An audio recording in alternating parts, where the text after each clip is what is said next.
as well, so I can make sure that my video is working properly. But good afternoon, good evening, good morning, students, whenever you are watching this. This is the second of two review videos over Unit 4 in AP Macroeconomics. We're going to be hitting the math part of the unit in the Money Multiplier effect and bank balance sheets, and we'll be hitting the second of the two graphs in this unit.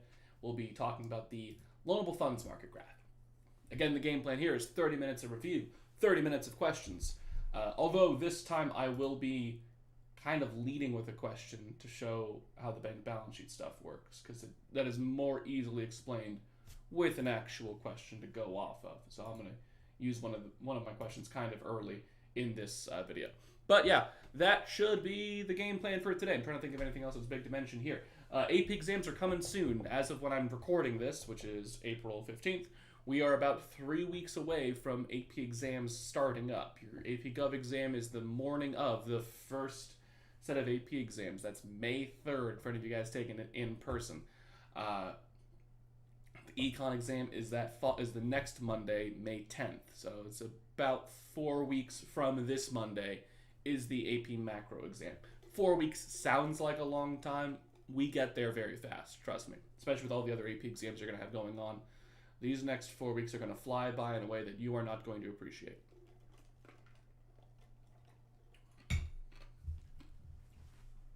Yeah, we'll get started here in about a minute. Let me check, make sure everything's working on my end of the thing. Whoa. Okay, I'm not going to click on that. All right, that looks good. Here's a little setup for today. And yeah, there we go. Okay, trying to think of anything else worth mentioning to you guys. Next week we'll be doing Unit 5, which is kind of an all-over-the-place unit in this class. It is one that I struggled when I looking at it to see what's the general consensus for what we're supposed to cover. It ends up being kind of like the miscellaneous unit of these don't fit really super well in any of the other ones, so we just cover it here. That includes stuff like crowding out, which has to do with the Loanable Funds Market. It also includes the Phillips curve and economic growth. Those are the big things for Unit 5. So I'll be covering those in next week's videos. So it probably means next week's videos might be a hair shorter, like 45 minutes as opposed to an hour, just because there's a little less to cover in Unit 5. Only because parts of it include monetary and fiscal policy again, and we've covered that. I might go over it again in brief summary, but it's not any different there than it is here. All right. So yeah, let's do this. Okay, I got 4:30 on the clock. Let's start up. This is the second of two Unit 4 review videos for AP Macroeconomics. This one is going to involve the math of the unit. Money Multiplier bank balance sheets are the two big math components for Unit 4, as well as the second graph, the Loanable Funds Market graph. A graph that gets forgotten about a lot and shouldn't be forgotten. It is a very important one. So let's go bit by bit, piece by piece, one thing at a time, and try and review all of this stuff in 30 minutes. Let's see how we can do it. All right. First things first, math. Let's do the math first. Get that out of the way. The Money Multiplier effect. So this has to do with fractional reserve banking, the process by which whenever your money is deposited into a bank, it gets split up into fractions. A fraction of it goes to what's called the required reserves, money the bank is legally required to hold on to. That percentage of your deposit, that fraction, is set by the Federal Reserve. They control that number through what's called the reserve requirement. And the remainder of that money goes to your excess reserves. The money multiplier happens when the banks start to loan out those excess reserves, because when they loan that money out, what typically happens with a loan is that money, that loan money, is then deposited in someone's bank account. Like if I were to go get a loan to go buy a car, I would get the loan, put the money in my bank account, go to the car dealership, shop around, look for a car, go to the car dealership, browse and shop and all that stuff. And while it's in my bank account, the bank can loan it out again because it's just a deposit in my bank account. So they've taken an initial deposit, loaned it out, it gets deposited, loaned out again, and again, and again, and again, theoretically, for a very long time, which would allow the bank to artificially inflate the money supply. They can make more money exist in the economy than what actually exists by loaning out their excess reserves multiple times over. Now, the money multiplier is a numerical way of us figuring out how much they can change the money supply by, and it involves this formula, or these two formulas, I should say. There's two formulas to note here. Oh, I should grab the, just move it. There it is. First formula is the money multiplier. So I'm going to do M-mult, money multiplier, which equals 1 over the reserve requirement. So if they tell me that banks have to hold on to 10% of my deposit, my money multiplier would be 1 over 0.1, because 10% is 0.1. Oh, sorry, allergies. My dog is here, and it's spring, so I might sneeze a few times. Sorry for that. But 1 over 0.1 would be 10, so my money multiplier is 10. I might be asking, why do I need to know that? What is that useful for? It's a great question. Here's how we use it, and here's the second formula to know for this unit, which is the how to figure out the change in the money supply. So what I use for this is I take the change in excess reserves. This is the amount of money that banks can loan out. I multiply by the money multiplier, and that gets me the change in the money supply. I usually use like a delta symbol for my change in these formulas, but I don't know the shortcut on the keyboard for the delta symbol, so write in the words change it. So if we imagine that $1,000 deposit, $1,000 is deposited into the bank. The bank has to hold on to 10% of it. So 100 of it goes into a little hidey hole where they'll keep the actual money. And then 900 of it goes to the excess reserves. So the 900 would be plugged in right here in this formula.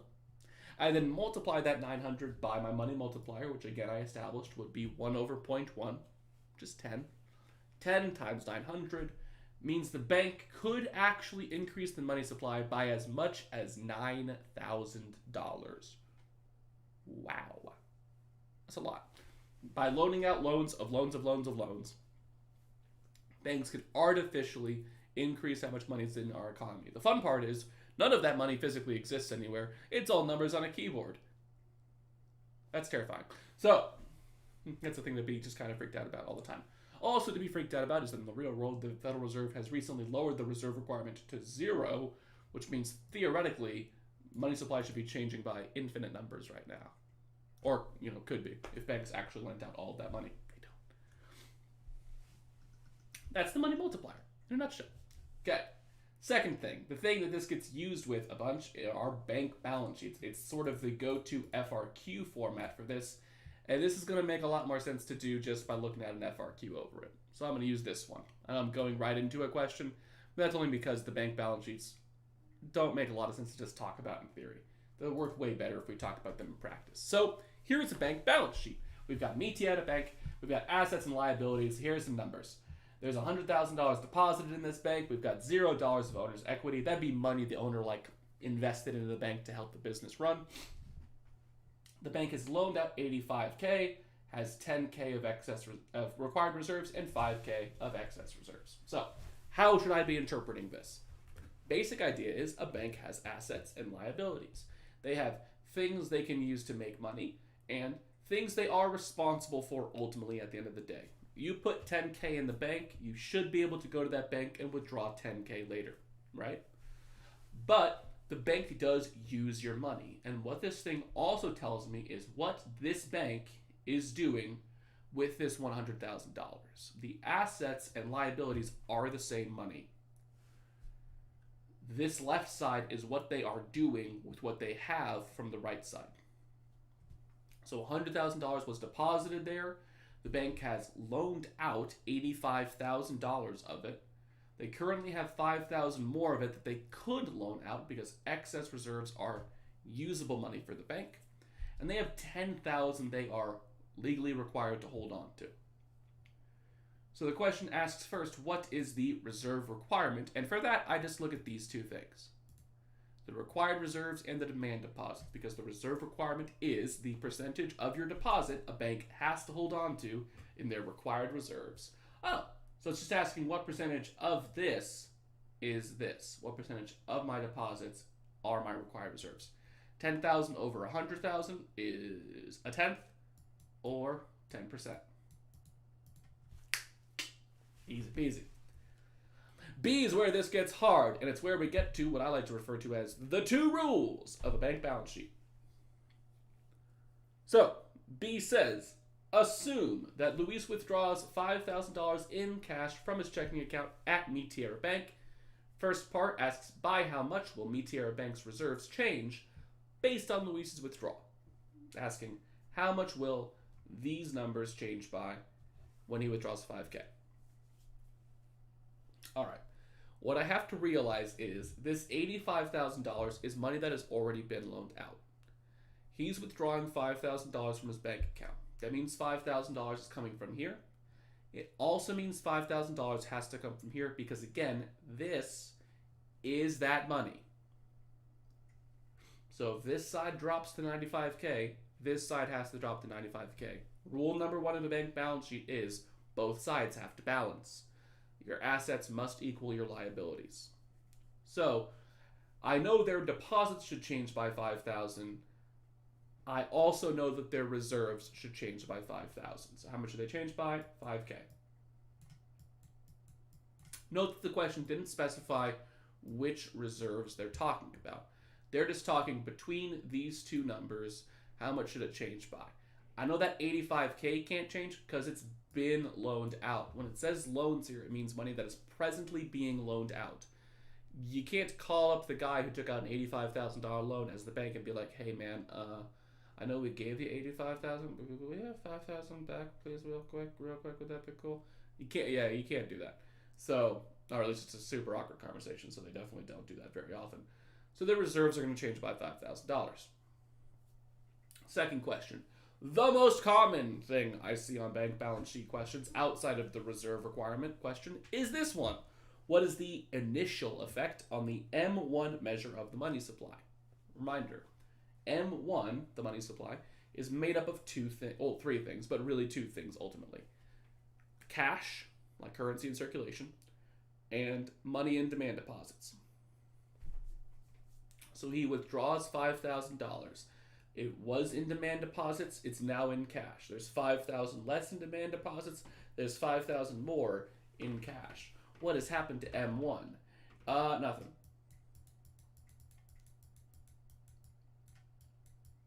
Like, the total amount of M1 has not changed.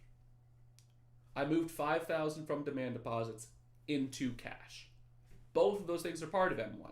I moved from one category to the other, one box to the other.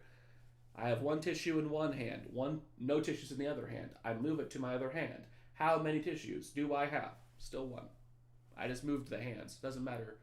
Didn't change the total. So what's happened to M1? Nothing. If you wanted to say that it moved from different categories in M1, I mean, you could say that. That's correct. But the total amount in M1 hasn't changed. There is the same exact amount of money in the money supply as before. It would be kind of insane if every time you withdrew money from your bank account, the money supply changed. That would be wild as hell. Okay. 3. As a result of the withdrawal, what is the new value of excess reserves on the balance sheet of Mi Tierra Bank based on the, I think this is supposed to say, reserve requirement? Why do you make me scroll down so much? AP exam question. I'm not even going to be able to scroll this anymore. It just says based on the reserve requirement. This is where the second rule comes in, which is that the reserve requirement has to always stay accurate. Now, this is going to require a little bit of work, but let's make sure we understand what's happening here. They're withdrawing $5,000. I know this number is going to drop to 95K because there is no longer $100,000 deposited there. He took out $5,000. There's only $95,000 in there now. I know that 85K is locked in because, again, they already loaned that money out. So I got to make 5K come out of this. Here's what I do. First, I take that money out of the excess reserves because that is the usable money for the bank. It is the money that the bank can not freely give out, but like can get rid of and not have to worry about it. It's usable money for the bank. They can use it for this. Like, oh, you need $5,000. Here's $5,000 out of the pile of money the bank can spend. Like, here you go. So that drops down to 0 initially. But I'm not done yet. The second rule of bank balance sheets is reserve requirement has to stay accurate. Your required reserves still have to stay the blank percentage of your deposits. My reserve requirement is 10%. That has not changed. Only way it changes is if the Fed changes it. And nothing here says the Fed's changing it. So I need this to be that 10% of this. I need my required reserves to be 10% of my demand deposits. My demand deposits are 95K. The required reserves drop to 9,500. But I'm not done, because what really happened here was I had 10,000 in required reserves. I now only have 9,500 in required reserves. Where did that other 500 go? It didn't disappear. It got moved. It is now left over. The bank can now use that 500. It gets added to my excess reserves. Magic.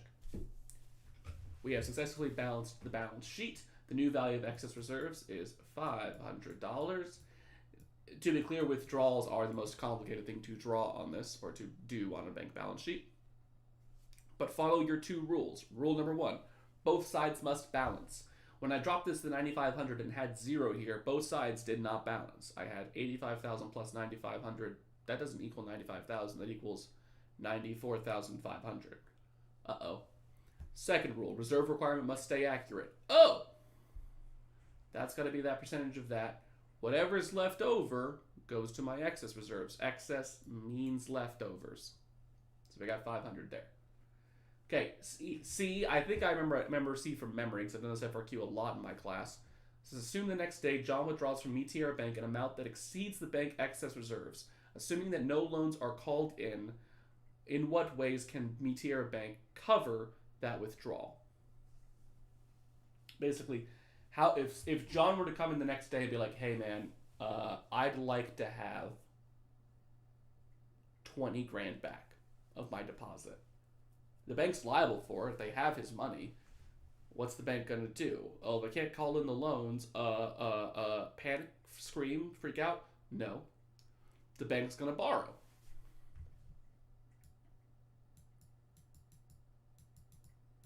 And they got some options. They can borrow from at least 2 places that we know or should know in the class.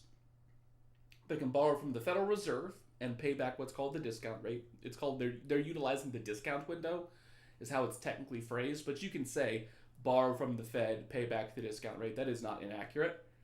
Or they can borrow from another bank, like Meteor Bank, call up Wells Fargo, and be like, yo guys, this guy wants his 20 grand back. I know, hilarious, what a guy. Can we have 20 grand? We'll pay you back plus interest. And Wells Fargo's like, yeah man, let's do it for sure.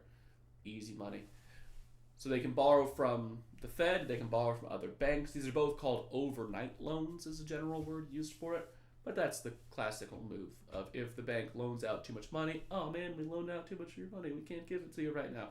They just borrow it from another bank, pay interest on it. It's hilarious every time.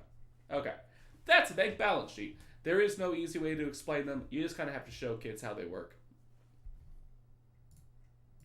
If you have follow-up questions on that, feel free to come back and type them in the chat. Okay, Loanable Funds Market. We got ourselves a new graph. Let's do it. Okay. Do I have a line drawing tool? I do. So the Loanable Funds Market graph is the market for loanable funds, also referred to as the market for loans. So you might see teachers label this differently. AP exam has come to accept multiple ways of labeling this graph. Let me see if I can get a tiny little baby text box and not a thing there. Sure. That works. You have the supply of loans and the demand for loans. You have the quantity of loans. This feels like it's just a step away from being Comic Sans, which I don't like. And you have the real interest rate as your y-axis. I'm going to use this pen, this terrible pen, to do my dotted line for equilibrium. Oh yeah, that's way worse. So we got this equilibrium. So it's the market for loans, the idea being that just like any other good, loans also have a supply and demand. There is a price of loans, interest rates, and specifically the real interest rate, because since loans are actually priced with interest rate, you would want the interest rate that adjusts for inflation, since loans take time to pay back, and the quantity of loans being given out. Some people interpret this as the quantity of loans available to people. Depends on how you decide to interpret it. Can mess with how you do some graph stuff. So I think of it as the amount of loans that are currently given out, the amount of money that's presently been loaned out. You have the supply of loans, which is the willingness and ability of banks to lend. You got to think about it like that. Remember that the supply of loans, this isn't like a product.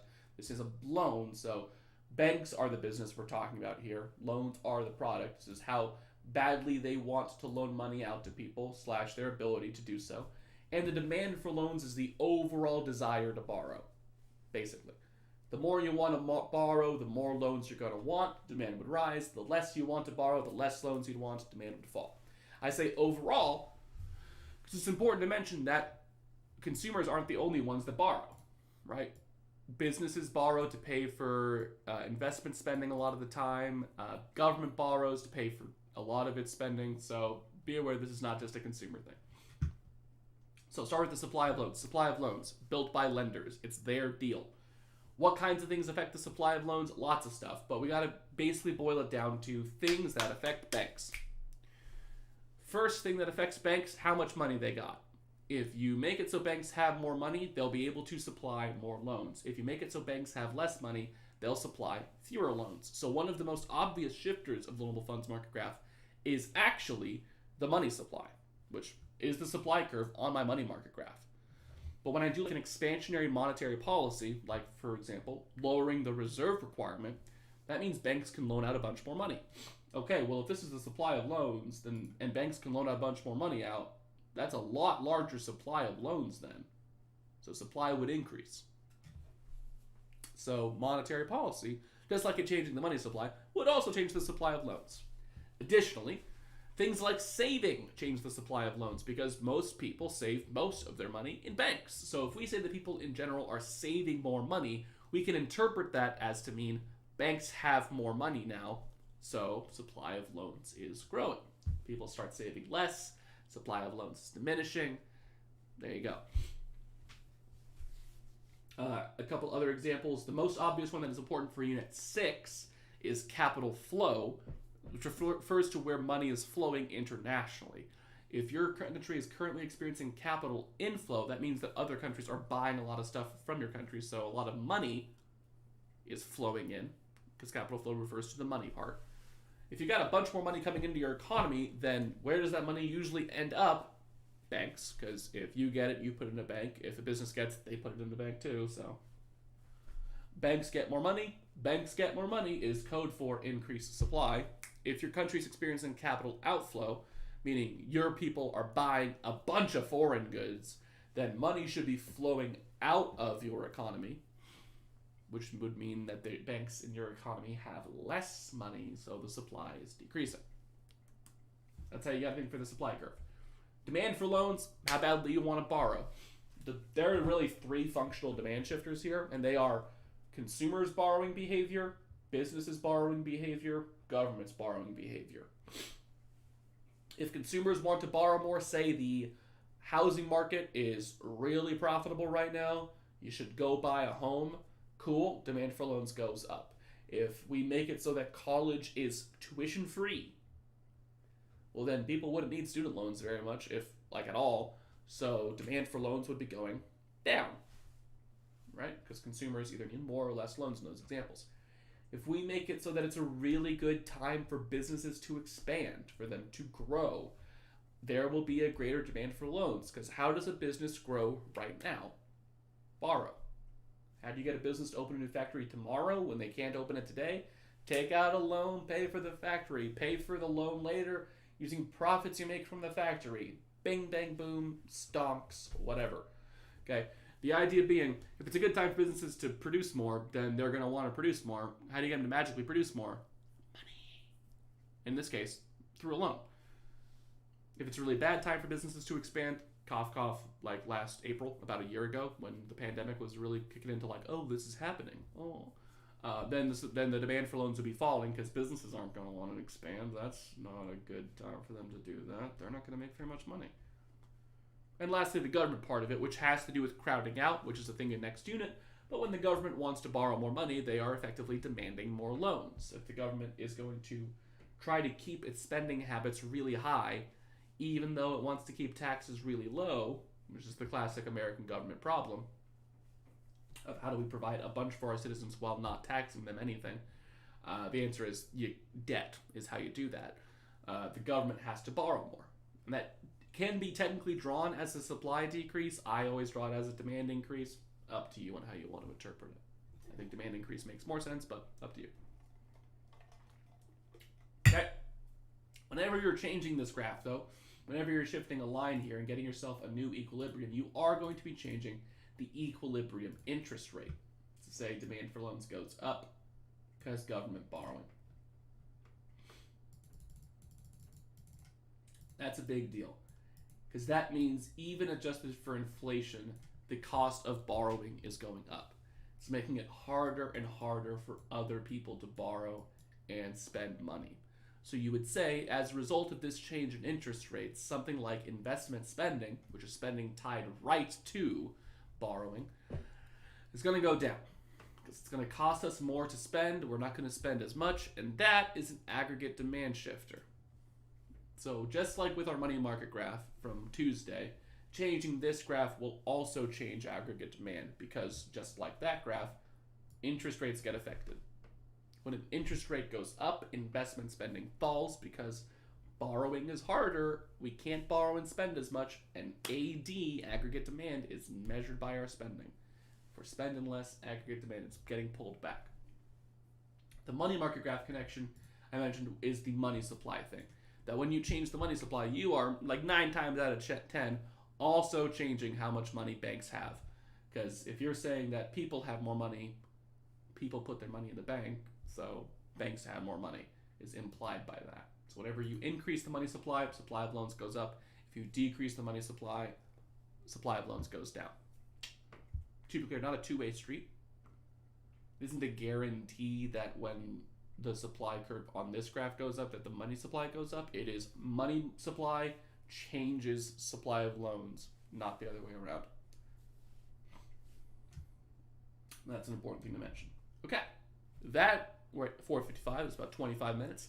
That is the quick review of this half of Unit 4's concepts. Again, the math and the Loanable Funds Market graph. We'll be hitting the Loanable Funds Market graph a little more in next week's video on crowding out, because that's the graph where that happens. But that is your nice sort of synopsis, just your quick little, like, back cover of the book. Here's what the Loanable Funds Market graph is. Oh my god, I scrolled in and the entire thing exploded. Let's go to this thing again. Okay, so now let's go back to my actual questions. Start at the very beginning.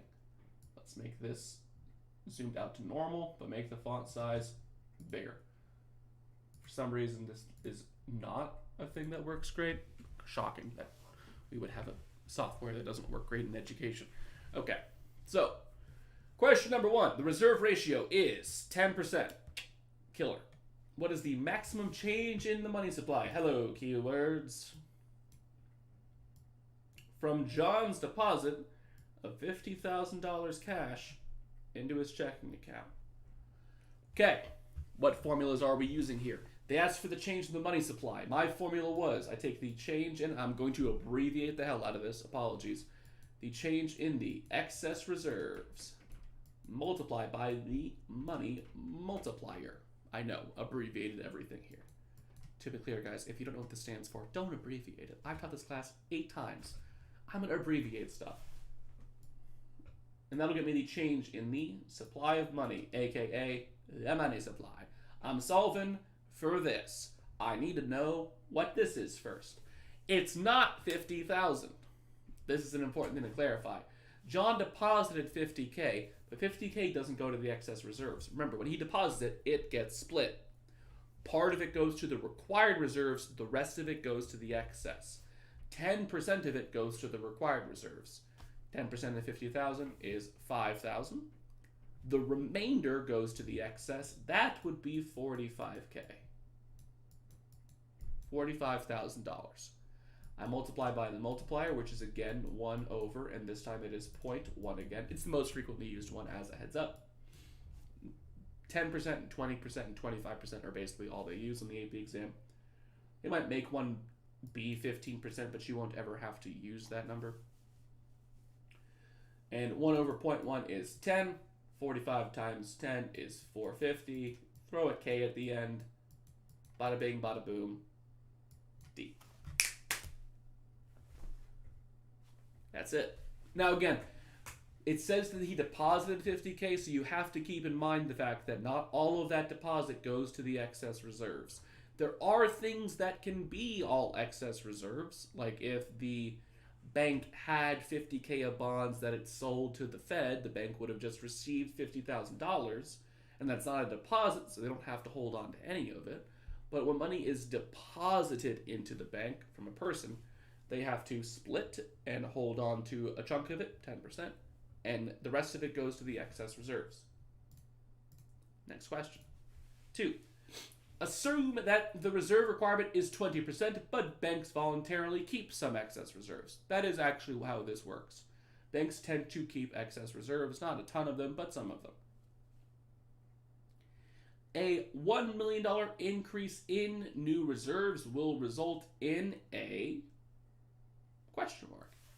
Okay, well, let's go through the formula kind of again. Now, these are a little bit vaguer as answers, but change in excess reserves times my multiplier equals these are all saying the change in the money supply, which is why I'm doing this formula. I look at the answer choices and the question to see what I got to solve for.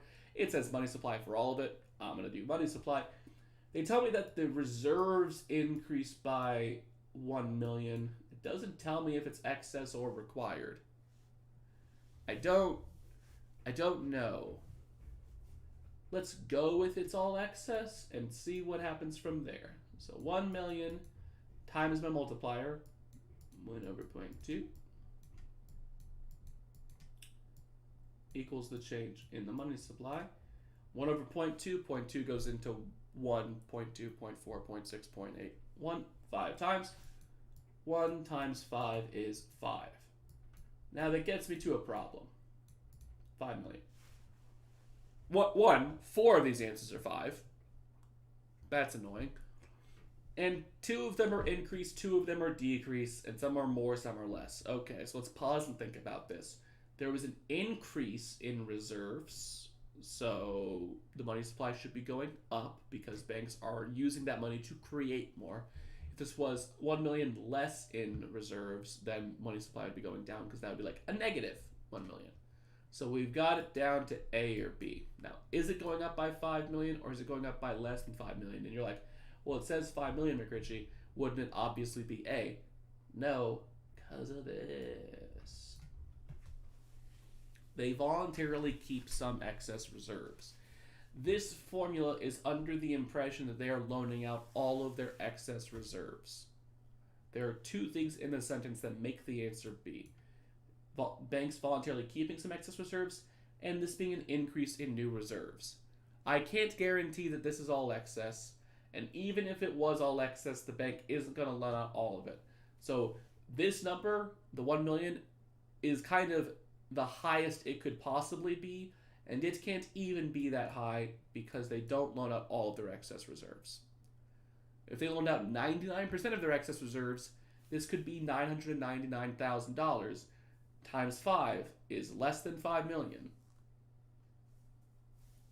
So any amount less than max gets me to B. It's going to increase the money supply? Yes. Not 5 million though. A little less than 5 million. If they loaned out all of their excess reserves, and this is all excess reserves, then yeah, it would be 5 max. Best case scenario. But even then, it's not super likely. Alright, question 3. Okay. Mrs. Smith withdraws $1,000 from her safe and deposits the money in a bank. If the bank holds no excess reserves, meaning loans out every freaking dollar they can, is how to translate that, and the reserve requirement is 10%, how will this deposit affect their required reserves and their bank loans? Okay, so she puts $1,000 in the bank, reserve requirement is 10%, the required reserves should change by $100. So we're down to D and E. Reason being is, out of that $1,000, they only have to hold on to 10%, that's $100, and that 10% ends up in the required reserves. Now, this thing says the bank holds no excess, means they loan out every single dollar they can, and they can loan out the rest of it. So $100 goes into the required reserves. The rest of it goes to the excess, which would then be loaned out. That is the $900. D. So this one would be D, because out of that $1,000 basically gets split into two chunks. 100 goes to the required reserves, 900 goes to the excess, but this thing tells me that the bank loans out every single dollar that's in the excess reserves. So excess reserves might as well just say loans on it. $900 in loans, $100 in required reserves. Boom. Next question. 4. Which of the following will cause an increase in the equilibrium real interest rate? This is where knowing your graphs is very helpful, because nothing in this question tells me what graph it is unless I know what's on my graphs. Because only one graph has the words real interest rate on it, and that's the Loanable Funds Market. So this is asking me a Loanable Funds Market question. I'm going to do my very quick sketch graph. This is not what I would do on an FRQ. I would label things better than this. But if I'm just on a multiple choice question, I'm drawing like a tiny quick sketch just to help myself out. I draw like this.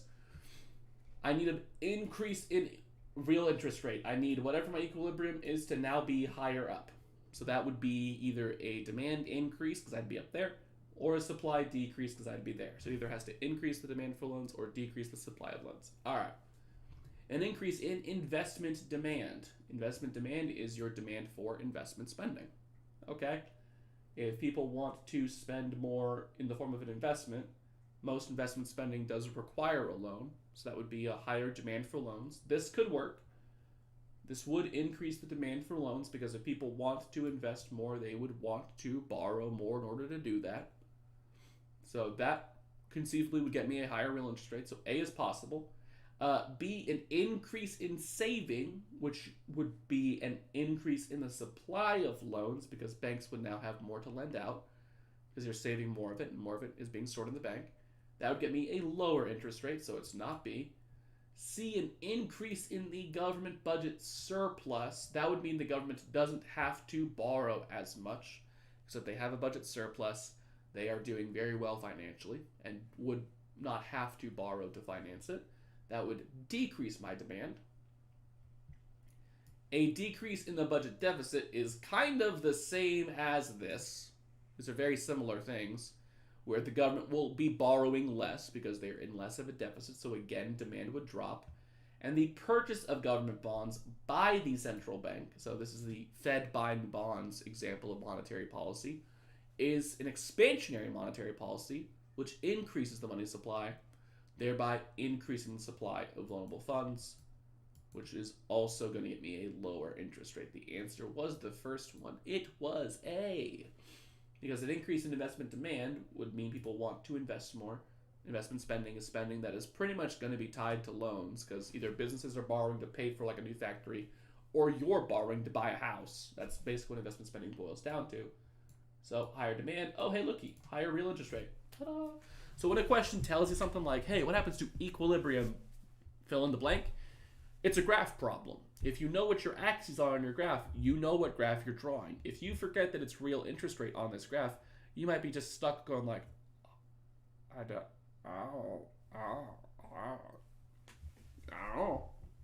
If it said an increase in price level, I'd be like, cool, aggregate demand, aggregate supply. That's that y-axis. I see an increase in inflation rate. I'm like, man, Phillips curve, here we go, easy peasy. I see nominal interest rate, money market. Boom, I got my graphs. I see exchange rate. That's the Forex market, y'all. Here we go. Know your graphs. It'll help your questions a lot. You don't want to know your graphs? Cool. It means you don't want to pass the AP macro exam. That's it. Cool. When there is excess demand in the loanable funds market, which of the following will occur? Excess demand, the word excess just means like extra, right? Like additional. I'm going to literally assume that means that and see if there's an answer that makes sense based off of it. Because when I see questions like this where the wording is like excess demand, what is that? It's not a word I see when I look at my notes either. Excess demand, I would assume excess just means additional, because that's what the word excess means. It means like leftover or extra. So, okay. So, imagining that it's a higher demand, okay. What if one will occur? National savings will exceed investment spending. The economy will remain at full employment. I don't know if they're at it in the first place, but if they are, then they would move off of it because this is going to change spending levels. Real interest rates will increase.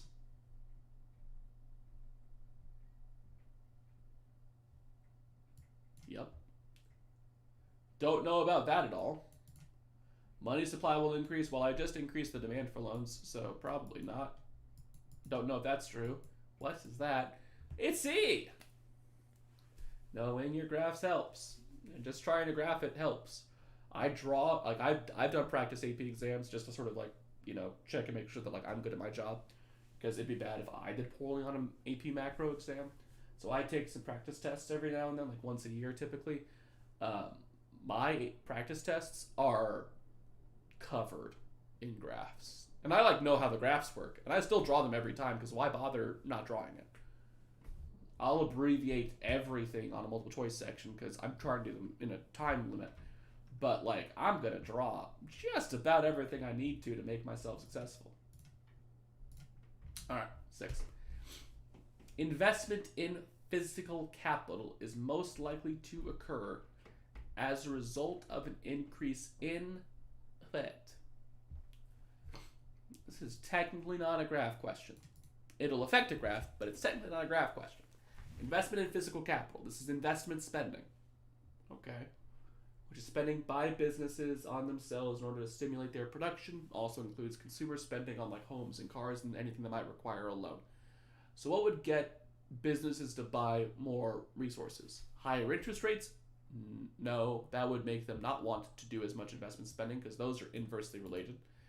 Inflation rates mean prices are higher. I probably wouldn't want to buy kind of anything if prices are higher. Business confidence, that's confidence level in the economy. If they felt more comfortable with the economy's performance, they would probably want to spend more, so this sounds right. Money demand is how much cash people hold on them. I don't know if that makes me want to like buy more capital. Like I guess it could make me want to produce more, but that seems a little trickier. Increase in personal consumption. That still doesn't really help me produce more. If I'm more confident, I'm going to be more willing to take out a loan. This could be temporary. That's out of my control. This is out of my control. As a business, this I am understanding and can like really have a good grip on. It's me that we're talking about. So, okay, if I'm confident in the economy, I am more likely to invest. This is one of those shifters of the demand for loanable funds. It is technically a graph thing, theoretically. Because one of the things that changes the demand curve there is business confidence. Because the more confident they are in the economy, the more they're willing to borrow and spend. And business spending is called investment. See. All right. FRQs. 2 of them, because I showed you the third one already. I can't make this any bigger. I'm going to zoom in a little bit. Is that readable? Yes. Oh, no. Okay, there we go. So, assume the Loanable Funds Market is currently in equilibrium. I would have frickin' hated it if it wasn't. That would have been really annoying if it wasn't at equilibrium. Okay, graph, here we go. Blah, da, da, da, da, da, da. This graph is not good, but I'm drawing it with a mouse, so it's not going to be good. That's why they didn't have students last year when they were taking the AP exam online draw any graphs, because how in the hell were they supposed to draw them and have them look anyway decent? Interest rate is R star. Thank you for telling me how to label that. Really do appreciate it. I'm going to assume they said QE there. Okay. Assume that the government of country X, which had a balanced budget, now increases its spending while holding taxes constant. For those of you who are in the future, this is crowding out. For those of you that haven't looked at anything from Unit 5 in a long time, this is a Unit 5 thing, but it's still Loanable Funds Market graph, so we're going to do it anyway. First things first, what will be the impact of this policy action on their budget balance? It was balanced before. They are spending more and taxing the same. That should sound weird. They're not bringing in more money. They are spending more of it. This is called a deficit. what is happening to their budget balance? It's moving towards a deficit, or it's now a deficit, or they're engaging in deficit spending because it was all good. Government spending equaled tax revenue. This government was crushing it. And then those freaking idiots were like, let's spend more and tax the same. Which means if they're going to do that, they're going to have to borrow to finance that spending, because you can't just magically spend more money. They have to get it from somewhere. So if they're borrowing it, they're engaging in a deficit level of spending, which is kind of how America does all of its spending all the time. How will this affect the interest rate and quantity of loanable funds? They keep saying funds here. It's the Loanable Funds Market graph. So you might see people write supply of loanable funds, or supply of funds, or demand of loanable funds, or quantity of loanable funds. You may see this graph a couple of different ways. I've seen them accept the quantity of loans bit. That is the shortest word. I go with that. Funds is also short, but I like keeping it loans. That way you know it's the loan graph. So, what will happen to this? The government will need to borrow in order to finance their spending. They are going to be borrowing more than before because they are spending more than before. That should get me a higher demand for loans. Show how this affects my interest rate and quantity of funds? Absolutely can do, AP exam. Here's how I show it. A dotted line. I'm sorry you can hear every one of those clicks. My mouse is loud. My mic is very good at picking up sound. That's my graph. Ooh, did it. Yay. Okay. C, given your answer in part B2, which is the one we just drew, how will private sector, they mean being people, interest-sensitive expenditures be affected? That is the fanciest way they can ever say the word investment spending. Private sector interest-sensitive expenditures. Expenditures is spending. Interest-sensitive means that they're going to need to borrow to pay for it. Private sector means like people. Businesses, generally. They just mean investment spending. They said every word but investment spending. They meant investment spending. Apologies. Vocabulary. Expenditures is spending. Interest-sensitive expenditures, that's investment spending. So what will happen to investment spending? It go down. Doesn't say to explain it. Boom, I'm out. No, I'm still going to explain it. Even though I don't have to here, I'm going to tell you it because I want you to know it. Because interest rates go up, borrowing is more expensive for everybody else, which is the whole problem of crowding out. The whole idea of crowding out is that when the government does this, they're like, hey, we need to borrow. So you guys who also need to borrow, it sucks to be you. Because we're going to make loans more expensive by doing this. The government borrows more, there's less money to give out to me and you, so interest rates go up. Uh-oh, I can't borrow as much, investment spending goes down. Remember that investment spending and interest rates are inversely related variables. So as interest rates went up on my graph, investment spending goes down. Lots of hand motions. Sorry about that. I was like being dramatic. D. What's up, Archer? He heard me being dramatic. That's a good stretch. Good boy. Okay. D. Given your answer in part C, investment spending go down, what will be the impact on the long-run growth rate of the economy? This is also a Unit 5 thing. So if you're in my class second semester, you haven't learned this. But it's tied to this investment thing, and it's tied to that capital thing from the previous multiple choice question. The idea being that when there is more investment spending, businesses are acquiring more capital, which capital is like tech, tools, machinery, things that help them produce stuff. That's very useful for your long-run growth. The more capital stock you have, the more total amount of capital you've got in your economy, the more you can produce, not just now, but like long-term too, right? So if investment spending is going down, and businesses are acquiring less and less capital, then the economy's growth rate is going to dip. Explanation? Due to the higher interest rates, businesses will no longer be able to borrow and invest as much in themselves. They won't be able to acquire as much capital, which will hurt their long-term ability to produce because they won't have the level of tools, technology, machinery needed to make things. That's a good explanation. Again, your explanations in econ should be like minimum 3 lines up to like 5 lines of text. 3 to 5 lines is pretty good for an explanation. And in econ, you're like, that's so much. It's like, okay, here's all I've written for this entire FRQ. Loanable Funds Market graph. Okay. What'll happen to their budget balance? It'll be a deficit. That's it. Draw shift. Cool. What happens to investment spending? It goes down. And then I gotta write some stuff. Wham. You could be writing a DBQ instead. You want to do that? No? An essay? No? This is better. I gotta write like 3 lines of text. Oh, sorry. Gotta make fun of my kids for being babies sometimes. All right. Last one. Math. Amy opens a new checking account and deposits $20K in cash at Metropolitan Bank. Finally, a bank that doesn't have a stupid name. It's still made up, but that's like fine. That's like a very generic made up name. The required reserve ratio is 25%. What is the amount by which Metropolitan Bank's liabilities have changed? Explain. Oh my god, they're making me explain math. Also fine.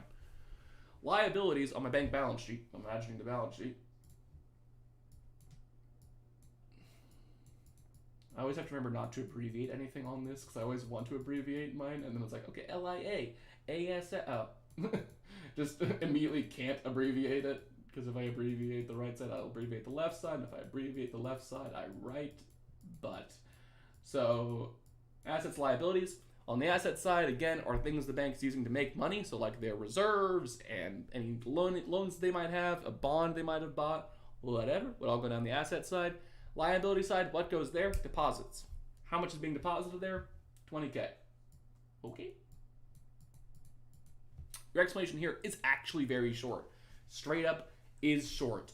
It's not 3 lines. Normally it would be. This one, not 3 lines because you don't need 3 lines to explain this.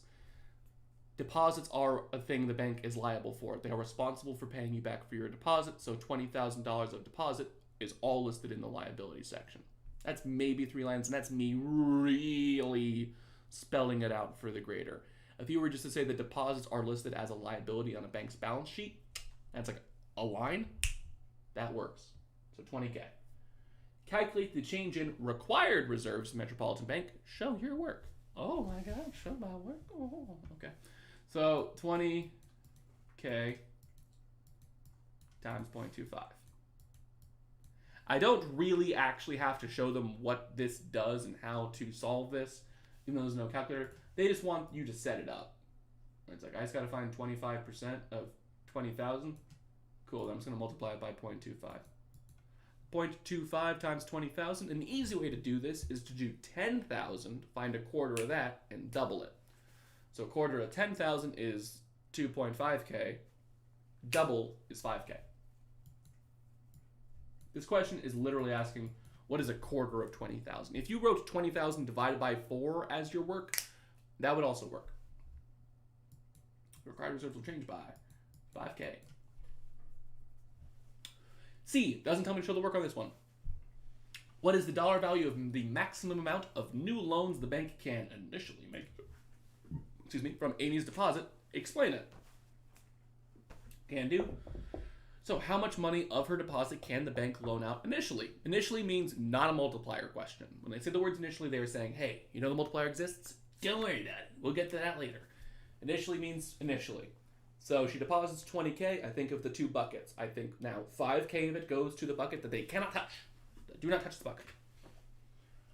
The rest of it goes to the other bucket, the bucket that can be loaned out, and that would be $15,000 is the maximum amount of new loans the bank can make based off her deposit, because how you'd phrase this is, once you take out the required reserves, the remaining amount of the deposit would go to the excess reserves, which is loanable money for the bank.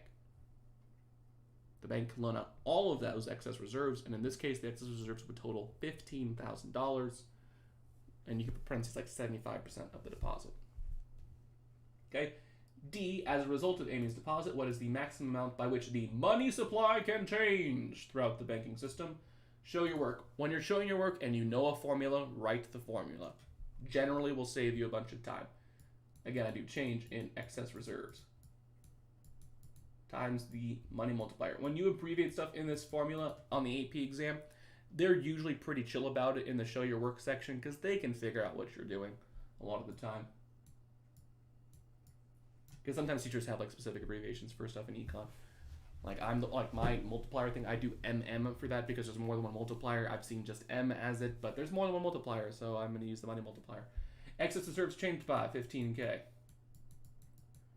Money multiplier is 1 over 0.25. That gets me my answer. 1 over 0.25. How many times does 0.25 go into 1? 0.25, 0.5, 0.75, 100. 4 times. 15 15 times 4, 15, 30, 45, 60, $60,000. That's all the work you would need to get the point on D. You give me a formula that you're using, so I know you're not just making stuff up. I know you're not just like, $60,000. Like, just guess a random number and get it right there. Not going to let you get away with that. How dare you? Okay? Show them the work, give them a formula, plug in numbers. That's basically all the work you need to do on most of the stuff in econ, because they don't need you to explain how 1 over 0.25 is 4, or how 15,000 times 4 is 60K. They're not going to write like a multiplication problem down and be like, this is how you get that. No. It's a lot of mental math for a lot of you guys at this point, because a lot of you guys are like in Calculus BC, so you should be able to do 15 times 4 pretty easily. But they want to know where you're getting the numbers from and why you're using those numbers there. And the formulas help. So the answer there is $60,000. And then E, how will the change in the money supply in Part D affect aggregate demand and unemployment in the short run? Explain. Ooh, okay.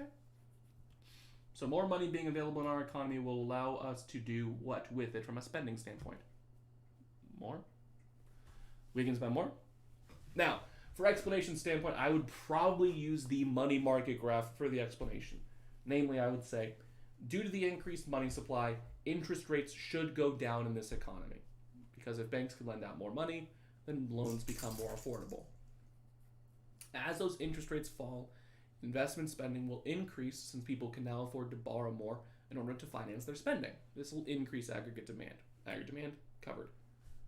Secondly, since businesses are not able to borrow and spend more, they should also be able to hire more workers, which will decrease unemployment rate. Or you could say, as a result of the increased spending, GDP will rise, which will give businesses more money, which they can use to hire more workers, decreasing unemployment. So the answer is aggregate demand go up, unemployment go down in the short run. Explanation is aggregate demand goes up because you probably should say because interest rates will fall as a result of the increased money supply, which will cause investment spending to rise. You may be able to get away with since more money is flowing within the economy, more spending will occur, but that feels really not like good. It doesn't feel great as an answer. It feels like you're writing less just to write less, so I wouldn't do that.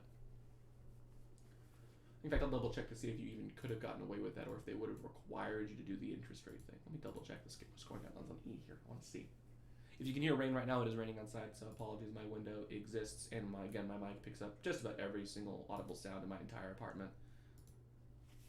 You can literally hear it when okay, so aggregate demand will, a increase in the money supply, resulting in a decrease in nominal interest rates. You could have just said interest rates, they would have gotten away with that. An increase in interest-sensitive investment spending, increase in aggregate demand, increase in real output, decrease in unemployment. Yep. That's the right idea. Cool.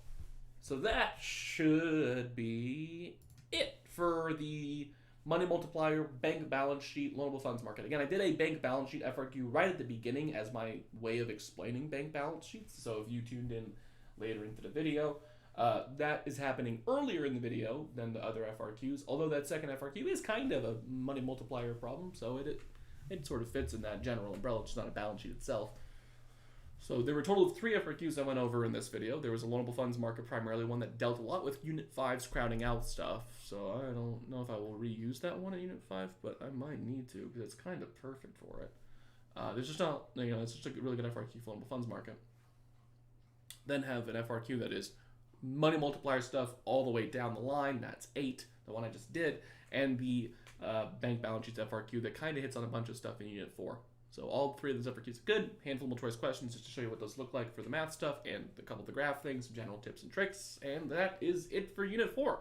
Next week we start on Unit 5 in these review sessions. That is the unit that I call the miscellaneous unit, where I just cut, there's a bunch of stuff that just sort of like doesn't fit in other units.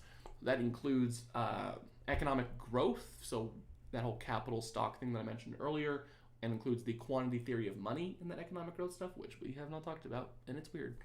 It includes the Phillips curve, which is a graph that either of my students actively despise with every fiber of their being, or think it's like the easiest graph in the entire class. It's either or for my students. It's a very big coin flip for them. They love it, or they hate it. It's one of the two things. We were teaching it today in class. They seemed to hate it. So it's a fun year for that. as well as the last other thing is crowding out is the other big thing in Unit 5. So it's kind of a small unit. Unit 6, we hit international trade stuff. That's coming 2 weeks down the road. Then we get into right before the AP exam. The week of AP exams, I'm doing a bunch of FRQs and just general review. Just like I'm going to try and pick FRQs that cover as many different units as I can in one question to try and review as much content in as few questions as possible. And then right before the AP exam, we'll have the Super Saturday, the Saturday before the AP exam on Saturday morning. That's May 8th, that Saturday. And then we'll also do morning of the AP exam. I'll be going live from somewhere in my school, apparently. The school is asking me to stay in the building for that, so I'll maybe have a less high latency stream, but I'll be able to use my equipment. Just can't bring my full computer and my Wi-Fi with me. So I'll be doing that from the school on that day in a hideaway room somewhere, maybe. I think they were mentioning I don't have to be in front of students for this, which is cool. And I'll be reviewing that morning from like 8 a.m. until 11:45 in the morning, right up to the AP exam window. Just like going through as much stuff as I can, reviewing everything I possibly can. All that stuff will be happening. So there's the general idea for the next few weeks. Thank you all for tuning in as always. Really do appreciate it. If you have any questions over anything in the video, please leave those in the comments. I'll respond best I can as soon as I can to all of those. Thank you all for watching. If you want to like, comment, or subscribe or whatever, absolutely go for it. These aren't monetized. You guys go crazy on that stuff. But appreciate it as always, guys. Thank you all very much and have a great rest of your day. Appreciate it.